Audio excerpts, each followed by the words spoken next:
Breaking news: during the war, aid arrived in Gaza via Israel's Kerem Shalom crossing for the first time. On Sunday, officials announced that the Kerem Shalom crossing between Israel and Gaza was open to aid trucks for the first time since the war broke out. This move aims to increase the amount of food and medicine that can reach the enclave by a factor of 2.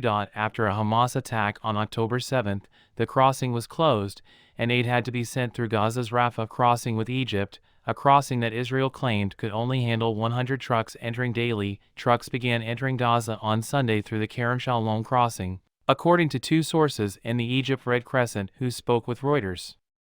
Someone put the number of trucks at 79. Conveniently located on the border of Egypt, Israel, and Gaza, Kerem Shalom is a major point of entry and exit for goods traveling into and out of Gaza. This location offers significantly faster transit times compared to the nearby Rafah passenger crossing. The entrance of aid was authorized by Israel last week. As of today, December 17, the UN aid trucks will be transported directly to Gaza via Kerem Shalom after passing through security checks, as per the agreement with the U.S., according to a statement from Kogat, the military branch responsible for coordinating humanitarian aid with the Palestinian territories, according to the Prime Minister's office. This would enable Israel to uphold its promise to allow the entry of 200 aid trucks per day, as agreed upon in the hostage deal that was negotiated and put into effect last month.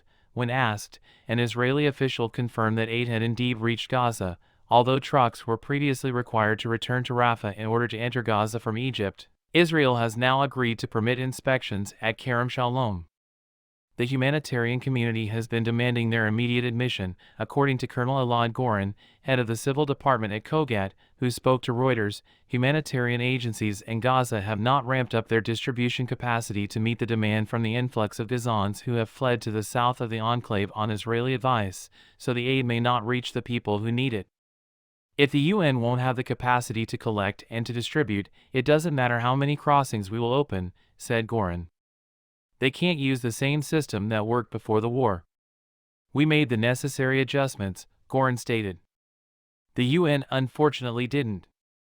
No comment could be made at this time from the relevant United Nations agencies. The humanitarian situation in the besieged enclave of Gaza has deteriorated considerably as Israel's campaign has intensified.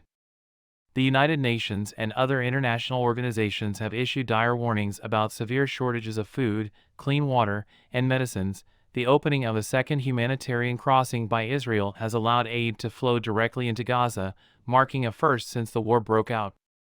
This follows increasing demands from the United States that it end its strategy of broad bombing and instead target the top brass of Hamas. Aid will be able to pass through the Kerem Shalom crossing near the Gaza-Egypt border for the first time since the war began, a development that the U.S. and Britain have welcomed. The office of Benjamin Netanyahu stated that this opening would enable Israel to carry out its agreement from last month's hostage deal, which stipulated that 200 aid trucks would be allowed to enter the region daily.